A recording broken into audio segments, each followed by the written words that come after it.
Welcome to your local community education podcast, where you can make a difference and be heard. Each week, get updated on current local, state, and national educational news.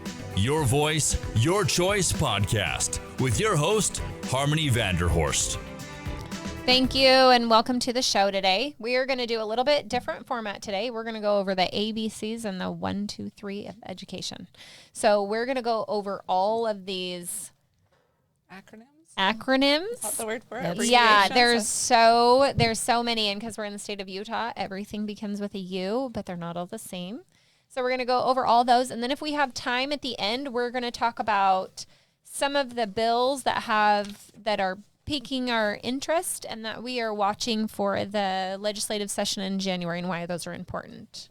And today we have as our hosts Harmony Vanderhorst, me, and Dana McCabe, Erica Hodges. partners in crime. Yes. Okay, who wants to start? I'll start with just what WCSD is, Washington County School District. And I wanted to say how many people are in the district right here. We have 35,000 around students enrolled in about 20 preschools, 28 elementaries, 6 intermediate schools, 7 middle schools, and 9 high schools. And we are actually one of the biggest districts in the state, correct? Yep. And we are growing by Yeah. leaps and bounds. I know every school grew a ton this year. So when you hear WCSD, that is Washington County School District. Big responsibility for the board with that many schools and students. Yes. Yep, and a lot of times they'll talk about LEAs when they're talking about programs or rules. They'll say their local LEA, right? Well, local education agency. So they're just talking about your school board or your principals or your teachers. So this is just like a general term that they use. It's not really like a voted on, appointed. It's not a committee. It's not a committee. No, it's just a term in all of the state codes or anything that the Utah State School Board makes rules. They'll say LEAs. So when you Okay, hear got that in the generic lingo, term. I used. actually wondered that because when you watch the state school board meetings, they talk about the LEAs a lot. And I was like, okay, what agency is that? I don't know who is on that That's one. I'm talking about the local education people. Okay, good. That's good. The next one we have is the UPU. So what the UPU is, the Utah Parents United. And this group, actually, we talk about this a lot on our show. They're not quite a year old. It was started by a group of 9 moms up north. And it's a grassroots campaign. And what I would say, their philosophy is, or I guess the thing that drives them, is trying to give parents their rights back and that they should have the number one say for their child, especially in education. And one of the things that I like to help people understand what the Utah Parents United does is their purpose is not to be a divisive organization. They're not Activists. They're not activists. They are advocates. And what an advocate is someone who's in here, they're a marathon runner. They're in here for the long term. They're in here to help little by little. And they also were trying to create a middle lane where both, if people consider themselves Democrat or Republican or right wing or left wing, that in our education system, especially in the state of Utah, we can come to some middle ground and realize that we both, no matter what our issue, what our concerns, what our philosophies, we all care about the children. We all care about families and parents, and we're trying to figure out what's right for both. And those issues that are touchy and sensitive, we're trying to maybe take some of the responsibility out of the education system and put them back in parents' hands where they belong and where they can be appropriate and get the right attention they need. And so that's the purpose of the Utah Parents United. But in uniting in this group, what they have been able to do is they are starting to get on a local and state level, they are able to get some influence on some of our politicians and some of the legislation that's going through. And how that affects us in Southern Utah, we actually have a chapter down here. I am currently the chapter president. We have about 728 members last time I looked. Statewide, we have about 19,000. And our goal is to grow that number quite a bit. And what happens when we get a bigger number, we can unite on issues, and we can get a hold and do these calls to actions, and we can get a hold of our representatives, and we can say, hey, this group, we're part of this group, and this bill benefits us because it gives us our parental choices back. It doesn't change the system. We can keep the system great, but we can also help make sure that our own child and their school and our school system and our school community gets the recognition and the autonomy that we need. And so I would definitely encourage you, if you have not signed up for Utah Parents United, please get on their website, sign up for them. The other thing they use is they use an app called the Mobilize app. And we haven't used it a ton. We are starting to learn the benefits of that. But once you sign up for that, we can send out text messages. You can find out meetings. You can find out calls to action. We try not to abuse that. We try to only do things once, maybe twice a month, so that you're not getting overwhelmed with text messages. There's a lot going on. Yes. But that's something we're growing, and we're getting that a little more organized. But honestly, they have some incredible women on that committee, and they're helping educate us too, as far as what resources are available, what things are happening not only in our state, but around our country, and how they affect us. They do a lot of trainings. Yes, they're a great organization. So the next one is the UEN. Who wants to take that? I'll do it. It's just the Utah Education Network, and this is what our schools use for their online sources for research papers, and they're part of the Utah Education and Telehealth Network, which connects all the school districts, and they're just from their website, schools and higher education. One big concern is on the UEN, the website, Travis Segmiller just passed a bill this year about helping keep pornography out of. Is this Utah online, like the high school students use? Nope, this is just what they go to for sources for research. Gotcha. And So is this like a library website, kind of? It's an everything website so this kids can't just get on Google in school. They get onto the Utah Education Network to do searches. Okay. So it's supposed to have like filters on it. It does, but it's a search engine, so to speak? Kind of a search engine for school. And I went through a training with Nicolene Peck. In 10 minutes, she just typed in innocuous words that shouldn't do anything harmful. And within seconds, we were looking at very obscene material. And so Travis Segmiller really put in a huge effort this year to get more filters and protection and make that against the law, which it already is. Anyways, it's also used for a lot of other things, though, the UEN, right? It provides the sources for what they're studying. So who is in charge? So is the state school board in charge of this network, and then they filter it out to all the schools and make it available? Is that how that works? As far as I understand, it's not run by the state school board, but they have a separate hire. So is this a separate? I could be wrong on that, but I think that's what their role is. So So is it like a different company? It's a broadband digital broadcast network serving public education. I'm just wondering who oversees them. I will do more research on that. Yeah, okay. I'm guessing it would have to. So we're going to find out some more information about that. Mm-hmm. Because I sit on the community council at my school too. And every year the schools are supposed to do some kind of digital presentation on how they're trying to keep our kids safe. And I know even in there, they mentioned that, technology changes so fast and it's so hard for them to keep up. And so part of their education, I guess, is, putting some responsibility on parents and having parents keep their kids aware of, even though you're at school, doesn't mean that everything is filtered out of the internet. You still can see things that are inappropriate. And if you do, then you need to tell your teacher. And so just making parents aware too that these filters aren't perfect and they don't kind of like the books in the library. Yeah, they don't keep everything out. So if you send your kids to school and think, oh, this is a completely safe environment and they're just going to be not exposed to anything that I wouldn't expose my children to at my own home, that's not true. And they use this at home, my son, for homework. This is they do. This is the way they get onto databases to search out stuff. Things. So be aware in your own home as well. Okay. Cool. So they have a username and password, I'm assuming, from school, their Google Gmail account. They get on and access it. I think it's through the school system. Okay. Awesome. Okay, next up we have Utah State Board of Education, referred to as the USSBA. Like Wait, we have. you missed the UEA. Oh, I apologize. How about if I go to the USB and then we'll go back to the UEA? Okay, perfect. The Utah State Board of Education would be much like what we have in Washington County for Washington County School Board members. That would be the state. They work with National Board of Educations back east, and so we do get a lot of direction from the state school board. And they are all elected in. So do they do the same thing that we do? They elect a group, and then that group hires a state superintendent. Is that how Sid Dixon got her job? I'm not exactly sure if I was wondering that the other day. If it works like the county, then that would be the case. Because we don't vote Sid Dixon in, right?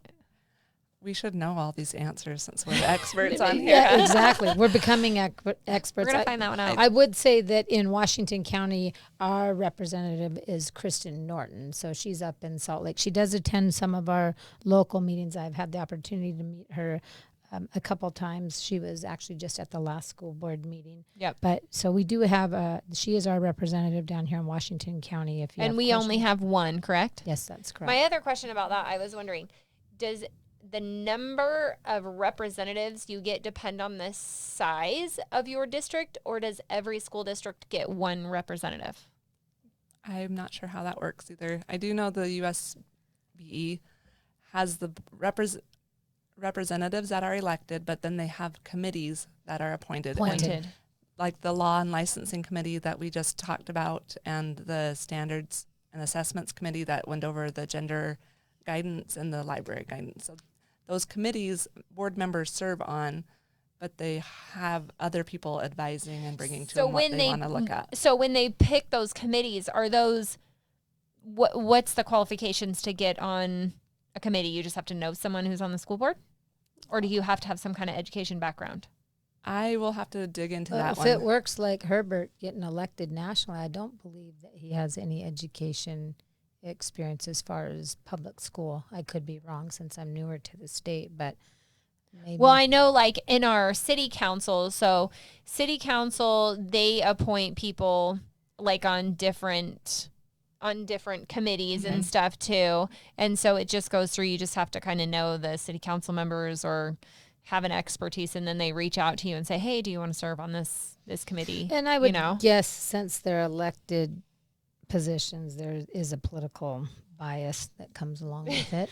I mean, but so that is something I think would be super important for us or our parents for you to look into, because some of those committees are the ones that are going over, they're the ones that become the expert, and then they advise the state school board when they're making decisions, like on all the transgender bathrooms and all those different changes that are going on. They look to their committees, right, for advice. Right. And then the Board of Education will make the rules that should guide every district. Correct. Okay. And as we go forward, we can do a deeper dive into all these. These are just to educate people what the acronyms are when we short circuit and say the PTA instead of Parents Teachers Association. Yeah. Well, the one thing I guess that I'm learning that I wanted other people to understand too is that you're not just voting one person in to represent you. You're voting a person that you feel comfortable, or you're giving them your power to therefore pick other committees to represent you. Like, you don't get a say in those second committees. You only get to pick your board members. So if somebody ended up on a budget committee or whatever and they had secret projects, you would be electing somebody to spend your tax dollars without really knowing. And so that board member position actually holds a lot of power and authority. I didn't realize until we started going to school board meetings. I didn't know there was other committees like appointed by the boards. I didn't know that was a thing. Yeah. So, and that's the other question I had, like with this Utah State School Board Association, where we're down here in southern Utah. Do they have to have representatives from every part of the state, or are these committees just from? They do. I believe they do. Are you talking about the Board of Education that we elect, or the associations, the ones that are appointed? So does like Kristen Norton, does she get to pick someone from southern Utah to be on the association? Well, she's USBE, the Utah State Board of Education. She wouldn't be the USBA. I think that the Or these committees? Does she the get school board association? I believe that's their members come from throughout the state. Like I believe Becky Dunn has some role with the USBA. And so, again, that would be an appointment for the USBA, although she is a USBE member. If that makes sense. So she's a Washington County School Board member.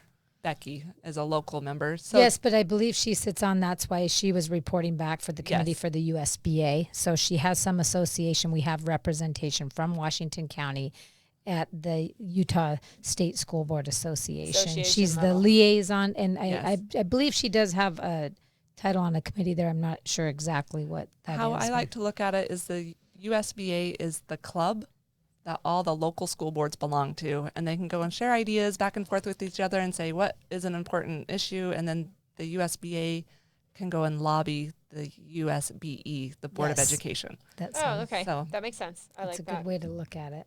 Okay. Go ahead, Dana. You want to take the Okay, the next thing we have is the National Education Association, aka the NEA.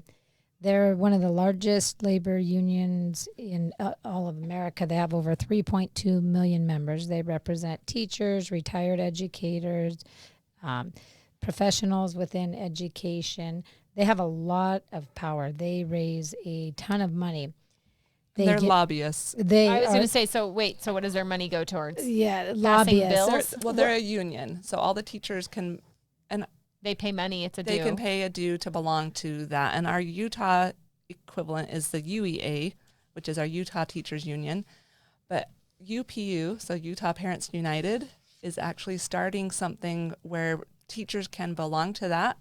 That's not tied into the UEA. And so they have representation, and it's not politically charged. Which is really good because the NEA is definitely a partisan group. They have affiliates in more than 14,000 communities. Their mission is to advance justice, and they add in their excellence in public education.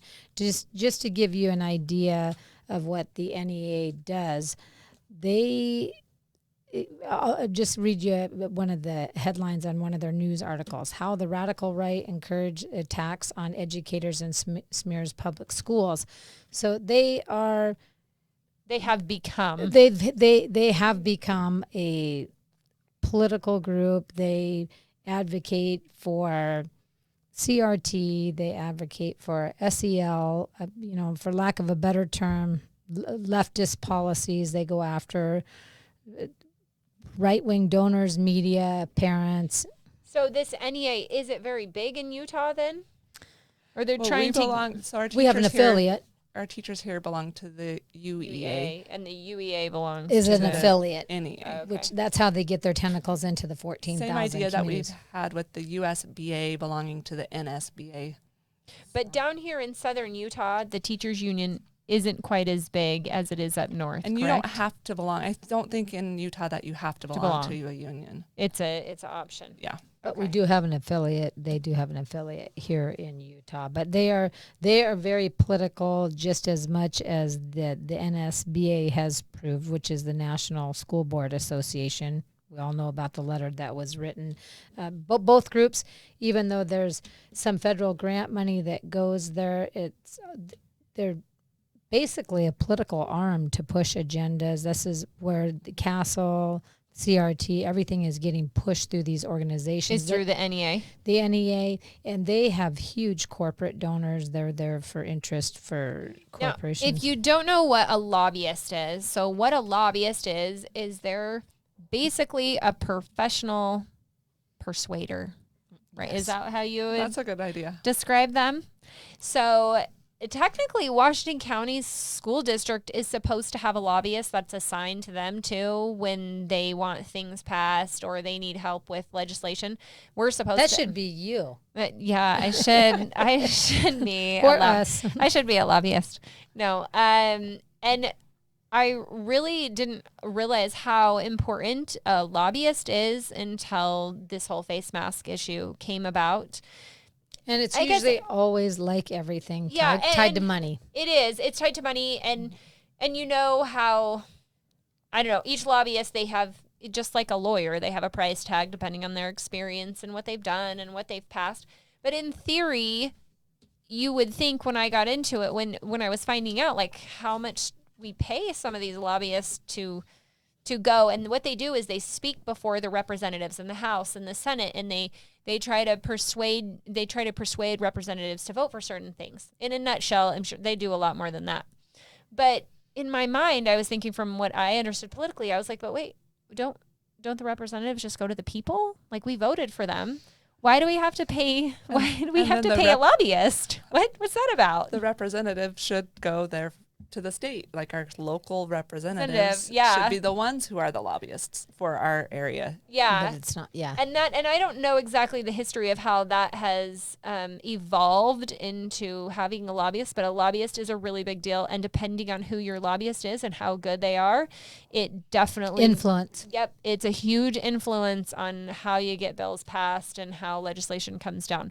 So that is it's a really important factor, lobbyists. Yeah, so when you have 3.2 million members, that NEA has some serious persuasion power, and they tend to align with a political ideology, but they have their tentacles into everything.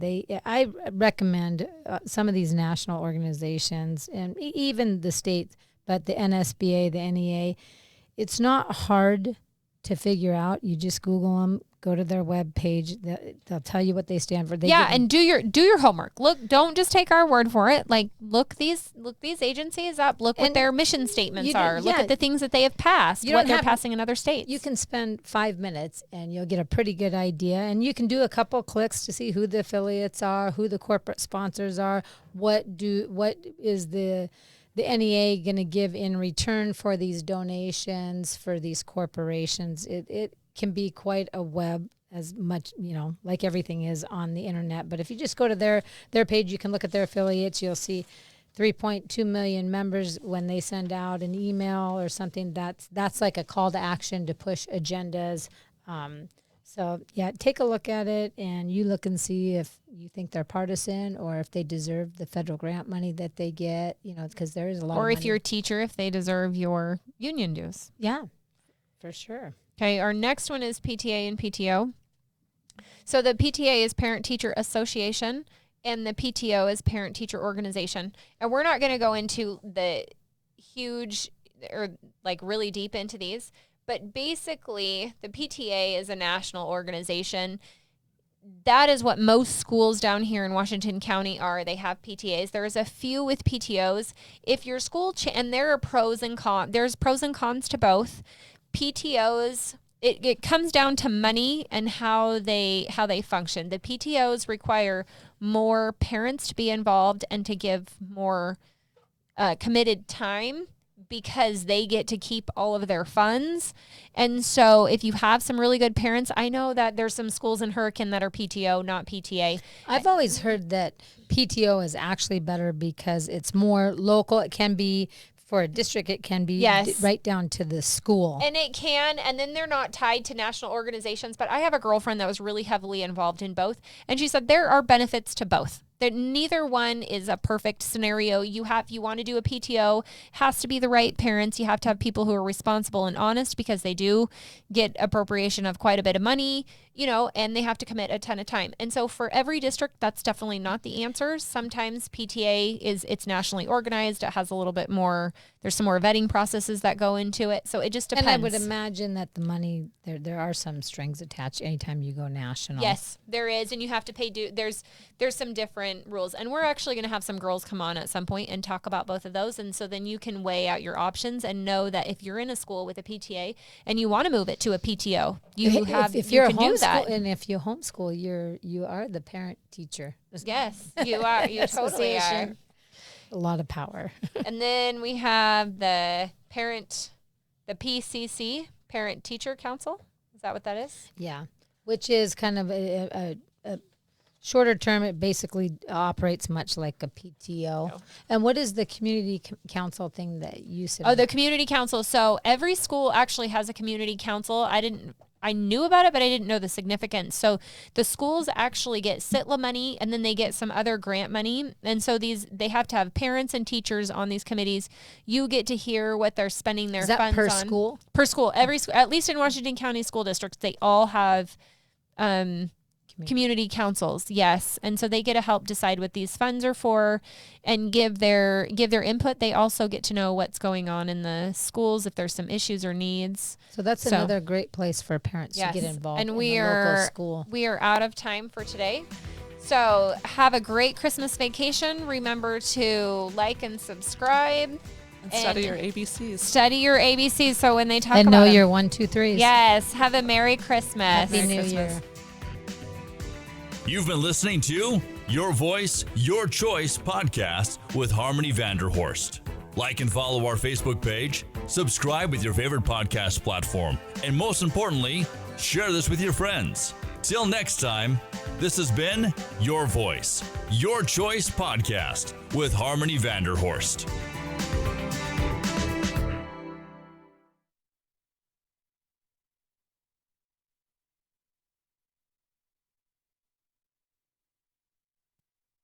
This has been a production from a podcast studio.